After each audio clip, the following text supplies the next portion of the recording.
Hi welcome back to my channel AG cinema time. வணக்கம். இன்னைக்கு நம்ம சேனலில் டபுள் ஆக்குபென்சி ராம்காம் ஃபேண்டசி மூவியோட ஸ்டோரி லைன் தான் பார்க்க போகிறோம். இந்த படத்தில் கல்யாணமாகி 15 வருஷமாக குழந்தை இல்லாமல் ஒரு கப்பல் இருப்பாங்க. அவங்களுக்கு சாமியே நேரில் வந்து கடவுள் நம்பிக்கை இல்லாத ஹஸ்பண்ட் கிட்ட இவங்க அந்த சாமி கிட்ட வேண்டி குழந்தை கேட்டால் 1க்கு 2 கொடுக்குறேன்னு சொல்கிறாங்க. இவரும் அவங்க சொன்ன மாதிரி அந்த சாமி கிட்ட வேண்டிப்பாரு. இப்போ அவர் ஒய்ஃபும் ப்ரெக்னென்ட் ஆகிறாங்க. இவங்களுக்கு ஒரு ஆண் குழந்தையும் பிறக்குது. ஆனால் பிறந்த கொஞ்ச நேரத்துலேயே அது இறந்தும் போகுது. கோவமான அந்த ஹஸ்பண்ட் அந்த குழந்தைய மழை பெய்யறப்போ வானத்துல காட்டி அவர் வேண்டிக்கிட்ட அந்த சாமி கிட்ட 1க்கு 2 தரேன்னு சொல்லி இப்படி பண்ணிட்டியேன்னு கத்துறாரு. வானத்துல ஏதோ ஒரு மேஜிக் மாதிரி நடந்து இப்ப அந்த குழந்தைக்கு உயிரும் வருது. ஆனா ஆனா பிறந்த குழந்தை இப்ப பெண்ணா மாறி இருக்கும். அந்த கடவுள் இவங்களுக்கு கொடுத்த வரமே இதுதான். காலையில 6 மணிலேருந்து ஈவினிங் 6 மணி வரைக்கும் அந்த குழந்தை பொண்ணா இருக்கும். ஈவினிங் 6 மணிலேருந்து காலையில 6 மணி வரைக்கும் அந்த குழந்தை பையனா இருக்கும். இந்த விஷயம் அந்த ஊர்ல இருக்க யாருக்கும் தெரியக்கூடாதுன்னு இவங்க ஊரையே காலி பண்ணிட்டு கொடைக்கானலுக்கு போய் செட்டில் ஆறாங்க. குழந்தைங்க பிறந்த நாள் ரஜினியோட பர்த்டேங்கிறதுனால 2 குழந்தைக்கும் ரஜினினே பேர் வைக்கிறாங்க. 2 குழந்தையும் டோட்டலா வேற வேற ஆள் தான். ஆனா ஹார்ட் மட்டும் ஒன்று.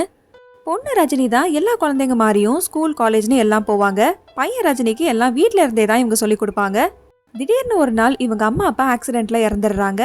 அவங்களோட சடங்கெல்லாம் மார்னிங்ல இருக்க பொண்ணு ரஜினி தான் பண்ணியிருப்பாங்க.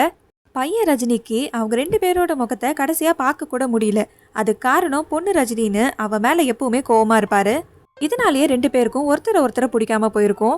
இவங்க 2 பேரும் பேசிக்கிறது போன்ல டெக்ஸ்ட் ஆர் வாய்ஸ் மெசேஜ் மூலியமா தான். இப்போ இவங்க சென்னைக்கு ஷிஃப்ட் ஆறாங்க. பொண்ணு ரஜினி இன்டர்ன் ரிசர்ச்சரா ஒரு கம்பெனில ஜாயின் பண்றாங்க. அங்க இவங்க கூட ஒர்க் பண்ற கார்த்திக்னு ஒரு சயின்டிஸ்ட் இவங்கள லவ் பண்ணுவாரு. நைட் வர பையன் ரஜினி பார்டெண்டரா ஒரு கிளப்ல ஒர்க் பண்ணுவாரு. அங்க ராஜுபாய்னு ஒருத்தரை மீட் பண்ணி அவரோட ஃப்ரெண்டும் ஆறாரு. ஒரு நாள் பையன் ரஜினி வீட்டுக்கு வந்த ராஜுபாய் இவன் பொண்ணுல இருந்து பையனா மாறத பார்த்திருப்பாரு. இவங்கள பத்தின சீக்ரெட் தெரிஞ்ச ஒரே ஆளும் அவர் தான். பையன் ரஜினி அந்த கிளப்ல பிரியான்னு ஒரு பொண்ணை மீட் பண்ணி அவங்கள லவ்வும் பண்றான். பொண்ணு ரஜினியோட லவ்வர் கார்த்திக்கும் பையன் ரஜினியோட லவ்வர் பிரியாக்கும் இவங்க 2 பேரும் ஒரே பாடியில நைட் மார்னிங் மாறி மாறி வருவாங்கங்கிற விஷயம் தெரியாது.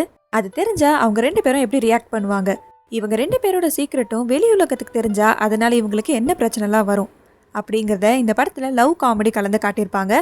இந்த மூவியை நீங்க பார்த்து உங்களுக்கு பிடிச்சிருந்ததுன்னா அதை கமெண்ட்ல சொல்லுங்க. இந்த வீடியோ உங்களுக்கு பிடிச்சிருந்ததுன்னா இதுக்கு லைக் பண்ணிடுங்க. Tata bye bye from AJ cinema time. வணக்கம்.